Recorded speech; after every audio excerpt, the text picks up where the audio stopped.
اعوذ باللہ من الشیطان الرجیم بسم اللہ الرحمن الرحیم۔ مرکز روحانیت کے ناظرین، امید کرتا ہوں آپ سب خیریت سے ہوں گے۔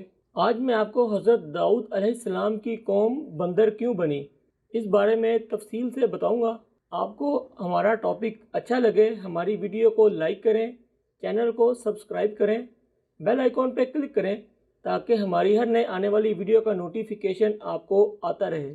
حضرت داؤد علیہ السلام کی بستی کے 70,000 افراد اللہ نامی بستی میں رہا کرتے تھے۔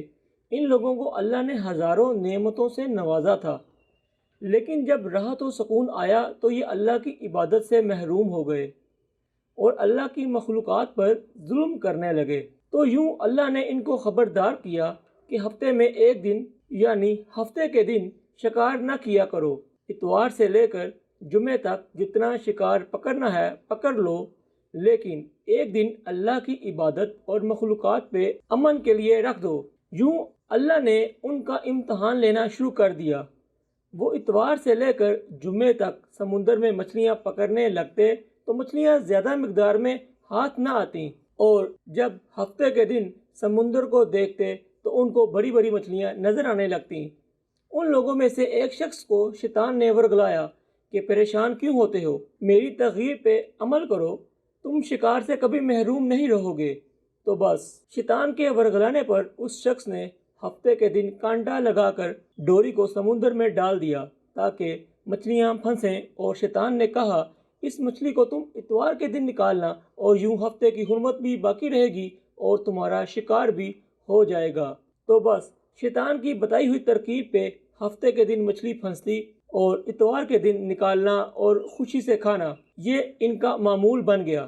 جب آس پاس کے لوگوں نے پوچھا تو ان کو بھی یہ ترکیب بتانے لگا، اور یوں اس قوم کے کچھ لوگ ہفتے کے دن مچھلی پکڑنے کے لیے جال پھینکتے اور اتوار کے دن نکالتے، اور کچھ نے تو سمندر میں سے نالیاں بنا کر چھوٹے چھوٹے تالاب بنا دیے تاکہ ہفتے کے دن جیسے ہی مچھلیاں پھنسیں اور ہم اتوار کو ان مچھلیوں کو نکال کر پکا کر کھائیں۔ اس گاؤں میں کچھ اللہ کے خاص بندے بھی موجود تھے جو کہنے لگے، اے لوگو، اللہ نے ہفتے کے دن شکار کرنے سے منع کیا ہے۔ یہ جو تم جال پھینکتے ہو یا چھوٹے چھوٹے تالاب بناتے ہو، اس میں اگر ہفتے کے دن مچھلی پھنستی ہے تو یہ شکار ہفتے کے دن کا ہوگا۔ اللہ کے عذاب سے ڈرو، اللہ کی نافرمانی نہ کرو۔ وہ لوگ ان لوگوں کا مذاق اڑانے لگے کہ ہماری جو مرضی ہوگی ہم وہ کریں گے۔ اب اس بستی میں 3 گروہ بن گئے۔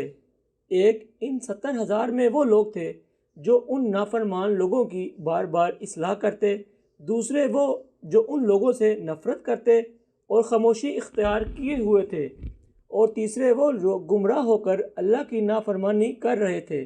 تو یوں نیک بندوں نے اس بستی کے بیچ میں سے دیوار کو کھڑا کر دیا اور یہ حکم نافذ کیا کہ جو اللہ کی نافرمانی کرنے والے لوگ ہیں وہ دیوار کے اس طرف ہو جائیں، اور ہم جو اللہ کے فرما بردار ہیں وہ اس طرف رہیں گے۔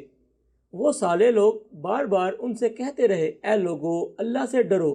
قوم لوط، قوم سمود کا جو حشر ہوا اس کو یاد کرو اور اللہ کی نافرمانی نہ کرو، ورنہ تم پر بھی کوئی عذاب آئے گا۔ وہ سارے نافرمان جن کی تعداد تقریباً 12,000 تھی، سب ہنستے رہے کہ یہ تو سب کتابی باتیں ہیں، ہم پر کوئی عذاب نہیں آئے گا۔ بس جیسے ہی وہ گروہ 2 حصوں میں تقسیم ہو گیا، ایک وہ جو اللہ کے فرما بردار بندے تھے جو دیوار کے اس پار تھے، اور دوسرے وہ جو نافرمان بندے جو دیوار کے اس طرف تھے۔ پوری رات وہ نافرمان بندے ہنستے رہے، مذاق اڑاتے رہے، اور جو اللہ کے فرما بردار بندے تھے وہ دیوار کے اس طرف اللہ سے دعا مانگتے رہے اور معافی مانگتے رہے۔ بس جیسے ہی صبح ہوئی وہ نیک صالح انسان اٹھے اور انہوں نے محسوس کیا کہ دیوار کے اس طرف سے کسی انسان کی آوازیں نہیں آ رہی۔ جیسے ہی وہ لوگ دیوار پر چڑھ کر دیکھنے لگے تو سارے کے سارے لوگ بندر کی شکل میں تبدیل ہو گئے تھے، استغفر اللہ، اور بندوں کی حرکتوں کو انجام دے رہے تھے۔ ان سالے لوگوں نے اپنے اپنے رشتہ داروں کو ان کے کپڑوں سے پہچانا اور چیخ کر رونے لگے، اللہ سے معافی مانگنے لگے، لیکن اللہ کا عذاب جب آتا ہے تو ہو کر رہتا ہے۔ وہ 12,000 لوگ جو بندر بن چکے تھے کچھ بھی کھا پی نہیں سک رہے تھے، اور 3 دن بعد وہ اس عذاب میں آ کر فنا ہو گئے۔ بے شک اللہ ان بندوں کو پسند نہیں کرتا جو اللہ کی نافرمانی کرتے ہیں۔ اے اللہ ہمیں اپنے فرما بردار بندہ بنا، اور ایسا بنا جیسا تو ہمیں دیکھنا چاہتا ہے۔ آمین ثم آمین۔ ناظرین کرام، آپ کو آج کی ہماری ویڈیو پسند آئی ہو، ہماری ویڈیو سے آپ کے علم میں یقیناً اضافہ ہوا ہوگا۔ آپ ہماری ویڈیو کو زیادہ سے زیادہ دوستوں میں شیئر کریں۔ شکریہ۔ السلام علیکم ورحمۃ اللہ وبرکاتہ۔